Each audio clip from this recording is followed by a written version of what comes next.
Lagi-lagi kita kutip Nelson Mandela, Bapak Apartheid dari Afrika Selatan. Kebencian adalah seperti meminum racun dan berharap musuhmu yang terbunuh. Pesannya jelas, seolah-olah kita sedang berjuang untuk memenangi pertandingan atau persaingan, tetapi seperti orang minum racun tentunya kita sendiri yang bakal mati.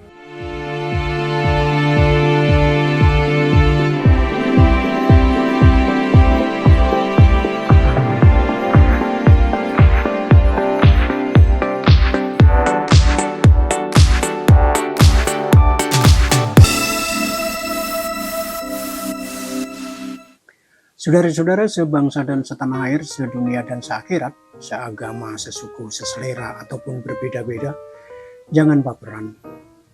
Karena perbedaan itu bukan azab, kecuali kau jadikan sumber perpecahan. Dengan kebencian, membenci lian, seolah kita sedang menghabisi lawan kita. Padahal, seperti digambarkan Nelson Mandela di awal, kebencian itu justru yang akan membunuh kita sendiri, seperti orang minum racun. Bagaimana contohnya? Ini misal saja, tidak usah baper. Kebencian pada Israel oleh orang-orang Indonesia, baik yang Wahabi atau yang tidak Wahabi, kayak PDIP misalnya, kecuali PDIP adalah juga Wahabi. Karena kita benci dengan perilaku Israel yang agresor itu, kita tidak sudi berhubungan diplomatik dengannya. Karena kita benci dia sebagai agresor, penjajah, penganeksasi negara lain.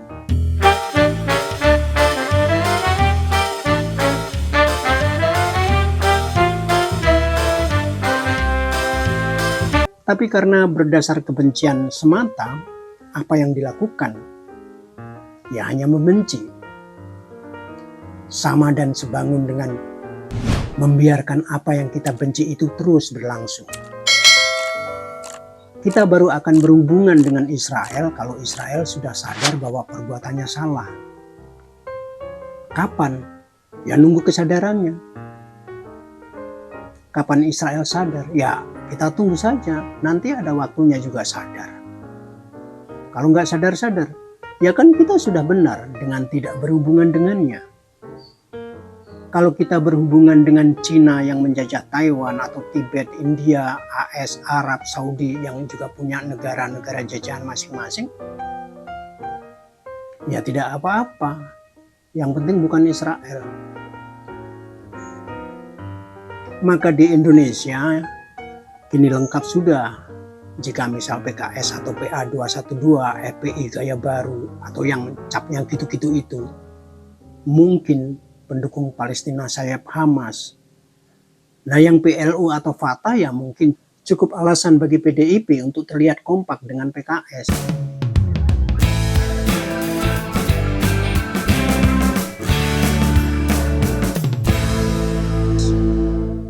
Ya demikianlah hidup itu.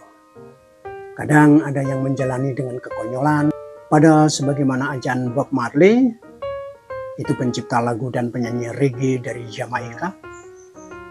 Hidup adalah satu jalan besar dengan adanya banyak pertanda. Jadi ketika Anda menjalani rutinitas, jangan mempersulit pikiran Anda. Larilah, terlepas dari kebencian, kejahatan, dan kecemburuan. Jangan mengubur pikiran Anda, jadikan visi Anda menjadi kenyataan. Bangun dan hiduplah. Demikian Bob Marley.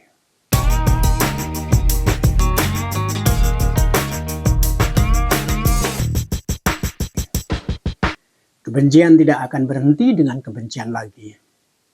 Hanya dengan cinta. Ini adalah aturan yang abadi. Demikian diajarkan Buddha.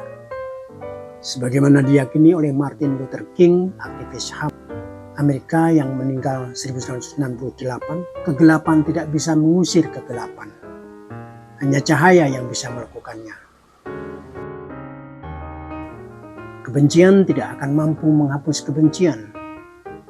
Hanya cinta yang mampu melakukannya. Nah, itu lebih mudah dimengerti bukan?